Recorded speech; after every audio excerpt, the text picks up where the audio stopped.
주목할 만한 일상 프레드릭 비크너 비아토르 2017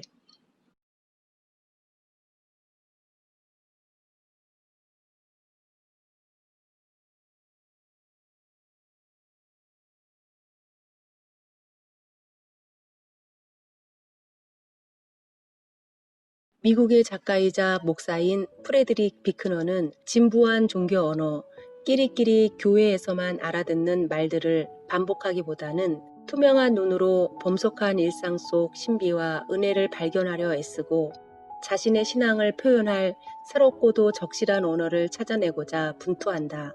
그의 설교에서 뻔한 소리를 찾을 수 없는 것은 바로 이 때문이다. 30여 권이 넘는 그의 책은 전 세계에서 27개가 넘는 언어로 출판되었다. C.S. 루이스의 말콤에게 보내는 편지 한 구절을 봅시다. 그 멋진 구절에서 루이스는 히틀러를 본 적이 있는 유럽인 목사 이야기를 합니다. 루이스가 히틀러는 어떻게 생겼던가요? 라고 묻자 그 목사는 말합니다. 물론 그리스도처럼 생겼지요. 그리스도처럼이라니 정말 감동적입니다.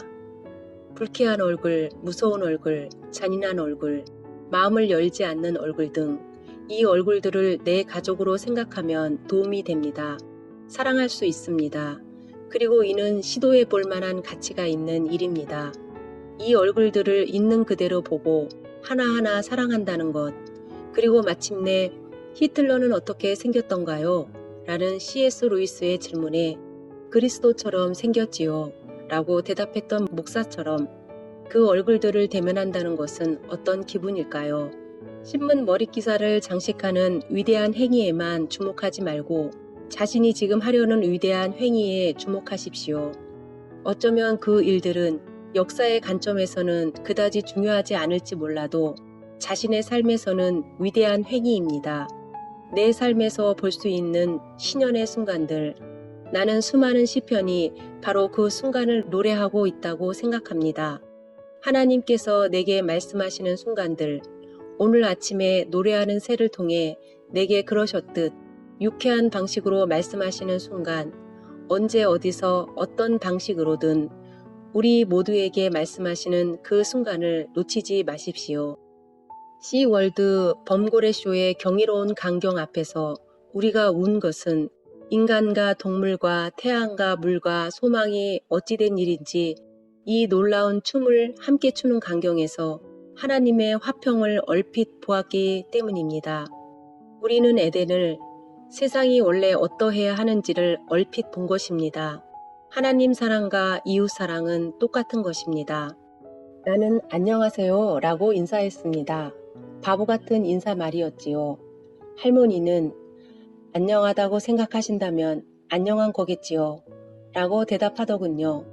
그 할머니의 믿음이 두렵지 않을 수가 없었습니다. 귀 기울여 듣는다는 것, 바라본다는 것, 그런다면 지금보다 조금 더 잘할 수 있습니다. 참된 예술이란 영혼의 자양분이 되는, 지성을 깨우치는, 지식이 깊어지게 하는, 우리의 인간은 우리 각 사람으로 자신의 거룩한 부분, 예술과 사랑이 생겨나오는 근원, 모든 선하고 지혜로운 일들이 생겨나오는 근원과 접촉하게 하고, 그래서 이 그림과 이 시와 이 발레와 이 음악과 이 성경 덕분에 우리가 마침내 참다운 인간이 되게 해주는 것입니다. 특히 그 사람이 마침 신앙적 성향을 갖게 된 사람이라면 더욱 그렇습니다. 당신은 지금의 당신처럼 되지 않을 수천 가지 이유가 있는데 어떻게 해서 지금과 같은 사람이 되었는가? 어떻게 된 것인가?